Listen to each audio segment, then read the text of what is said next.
샬롬 반갑습니다. 수원에도 어젯밤에 밤새 비가 많이 왔습니까? 우리 진천에는 밤새 비가 주룩주룩 내렸네요. 장마철에 접어든 것 같습니다. 장마철에 특별히 또 마음과 몸 관리도 잘 하시기 바라며 성경 통독 레시피 과정 바로 들어가도록 하겠습니다. 자, 오늘은 말이죠. 이제 27과 통트랙 세 번째 페르시아 7권 가운데 27과 성전 재건, 기한과 투자다, 이런 차원에서도 이해할 수 있습니다. 성경은 에스라 1장에서 6장 그리고 학개 스가랴 이렇게 되겠습니다. 주된 내용은 고레스 왕의 투자 정책과 유대인의 신앙, 1차 귀환, 거룩한 절기 회복과 성전 토대 놓기의 간격, 그리고 세 번째 학계의 권면, 임마누엘을 통한 성전 소망의 감동, 그리고 스가랴가 본 환상, 메시아가 이끄는 영원한 성전을 향하여, 그리고 에스겔의 성전 조감도가 드디어 스룹바벨 성전으로 완성이 되는 내용이 되겠습니다. 마지막 여섯째는 투 더 크로스, 성전의 나중 영광이 이전 영광보다 크리라. 그러니까 이 스룹바벨 성전이 보기에는 초라해도 이전 솔로몬 성전의 영광보다 더 크리다. 이유는 바로 메시아 그리스도가 그 성전에 임하기 때문이다 하는 것을 알 수가 있죠. 레반트 지역 활성화를 위한 페르시아의 투자. 이 레반트라는 말은 사실 유럽인이 지중해 동쪽에 있는 나라들을 일컫는데 바로 이스라엘, 시리아, 레바논 이런 지역이 됩니다. 그래서 해 뜨는 곳이라는 그런 의미를 가지고 있어요.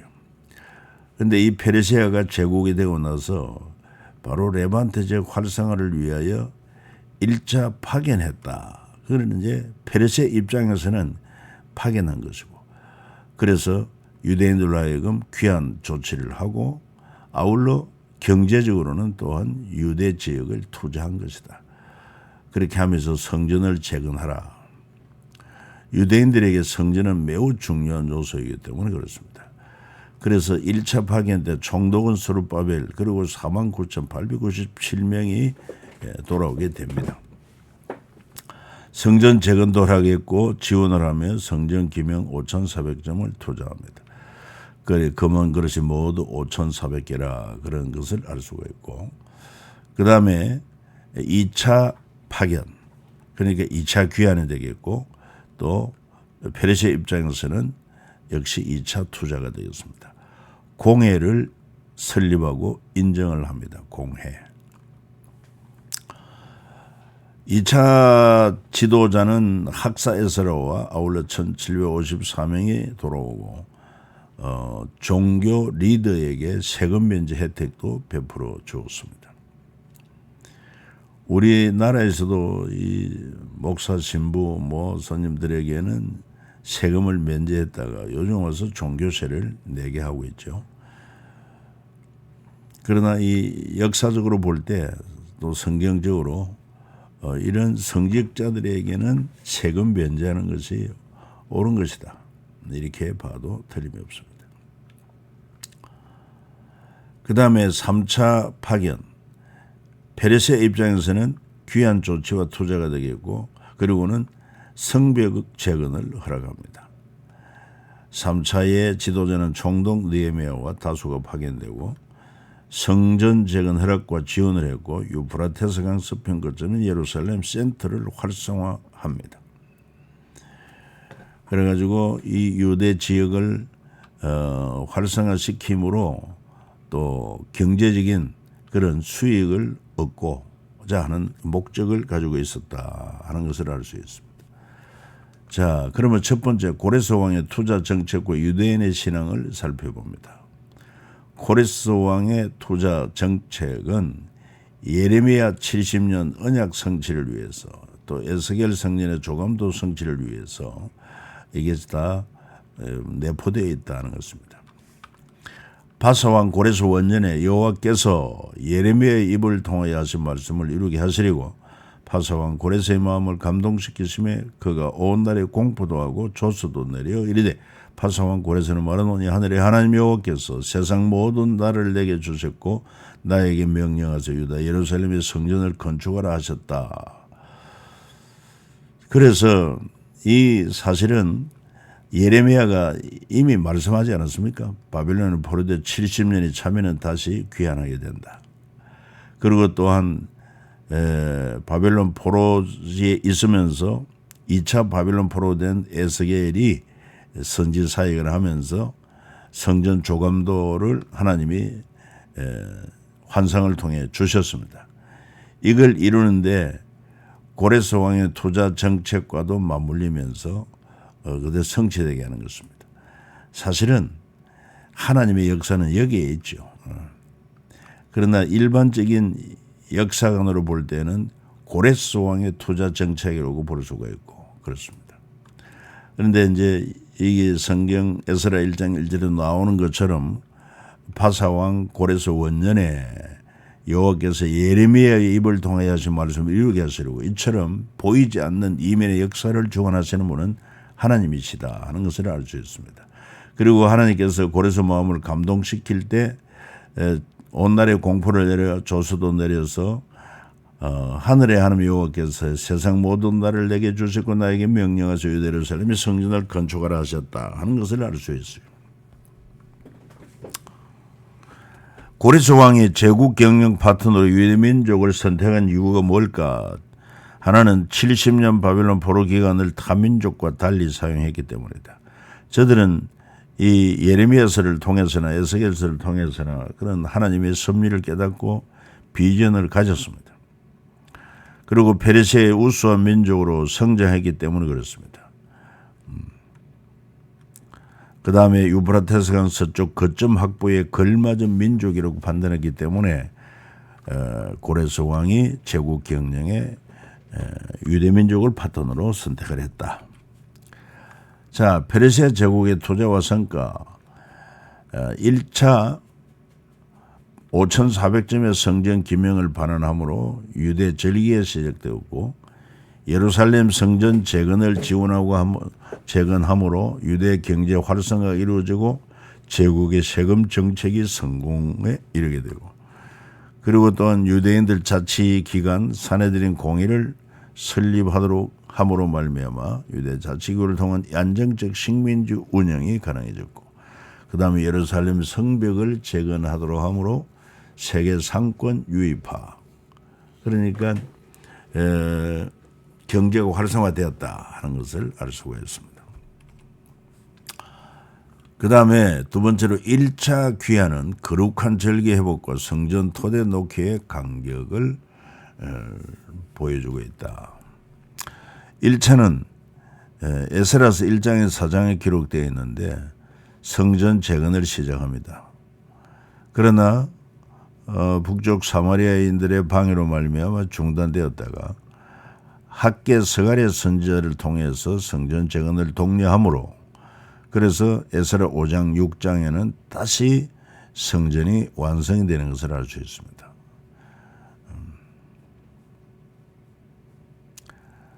그리고 에스라 7장 10장 요 5장 6장 끝나고 7장 한 장 차이지만은 요 사이에 에서더서 1차 기한과 2차 기한 사이에 에서더서가 기록되었다. 뭐 예를 들어 에스라 1장 4장과 또 5장 6장 사이에는 학계 스가랴서가 기록되었다. 성전 재건을 독려하는 것이고 그렇습니다.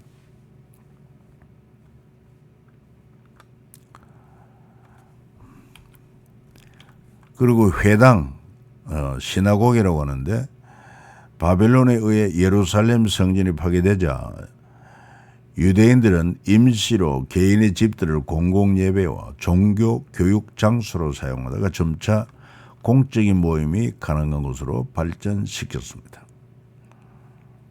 그래서 유대 포로들은 살고 있는 바벨론 각 지역에 회당을 세워 성전 없는 상황을 이겨나갔던 것을 알 수 있어요. 이후 디아스포라 유대인들에 의해 각 지역에도 많이 지어졌다. 회당, 회당장이라고도 하죠. 회당을 책임지고 있는 사람. 자, 그 다음에 학계와 스가랴 선지자 살펴보면은 성전 건축이 기초만 놓인 상태로 대적들의 방해로 말미암아 16년째 중단되자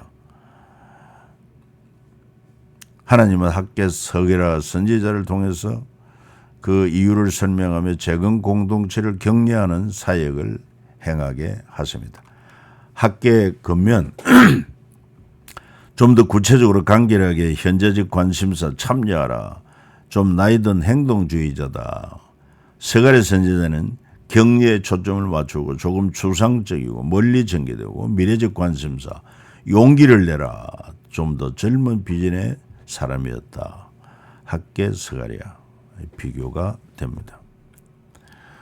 하나님은 때를 따라 이렇게 선지자들을 통해서 하나님 말씀을 대언하게 하고 하나님의 역사를 이루어가게 하시는 것을 알 수가 있습니다. 그러면서 우리 학계 근면을 보면은 임마누엘을 통한 성전 소망의 감동을 주고 있습니다. 우리가 학계서를 읽어보면 나오지요. 너희가 많은 것을 바라서는 도리어 적었고 너희가 그것을 집으로 가져 내가 불어버렸느니라. 나 만군의 여호와가 말하노라. 이것이 무슨 까닭이냐. 내 집은 항폐하여서 너희는 각각 자기 집을 짓기 위하여 빨랐음이라.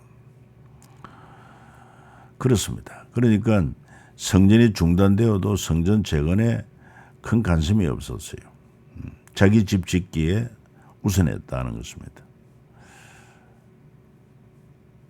그때 여호와의 사자 학계가 여호와의 위임을 받아 백성에게 말해 이르되 여호와가 말은 내가 너희와 함께 하노라. 임마누엘이죠. 예. 그리고 학계 2장 9절에는 이 성전의 나중 영광이 이전 영광보다 크리라. 만군의 여호와의 말이니라. 내가 이곳에 평강을 주리라. 만군의 여호와의 말이니라.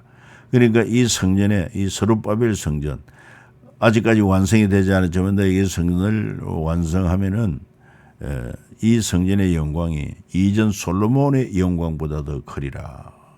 그런 메시지를 주고 있습니다. 강력한 동료죠. 그 다음에 네 번째 스가랴 환상을 통해서 메시아가 이끄는 영원한 성전을 향하여 가게 합니다.